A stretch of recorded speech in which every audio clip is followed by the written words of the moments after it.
Adolf Hitler एक German तानाशाह और नाजी पार्टी के नेता थे जो इतिहास के सबसे कुख्यात व्यक्तियों में से एक थे। उनका जन्म ऑस्ट्रिया में हुआ था, लेकिन बाद में वे जर्मनी चले गए और प्रथम विश्व युद्ध में सेवा करने के बाद राजनीति में शामिल हो गए।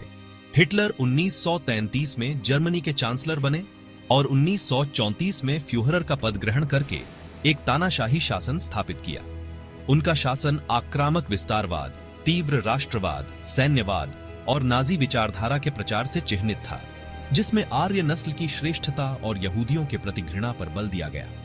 हिटलर के नेतृत्व में जर्मनी ने 1939 में पोलैंड पर आक्रमण करके द्वितीय विश्व युद्ध की शुरुआत की, जो 1945 तक चला और वैश्विक स्तर पर व्यापक विनाश हुआ। हिटलर ने होलोकॉस्ट को भी अंजाम दिया, जिसमें लगभग 60 लाख यहूदियों और लाखों अन्य लोगों को मारा गया, जिनमें रोमा समुदाय, विकलांग, राजनीतिक विरोधी और अन्य अल्पसंख्यक शामिल थे। उनकी नीतियों और सैन्य रणनीतियों के कारण यूरोप का बड़ा हिस्सा जर्मनी के नियंत्रण में आ गया, लेकिन उनकी हार न मानने की जिद और खराब रणनीतियों के कारण अंततः जर्मनी पराजित हुआ।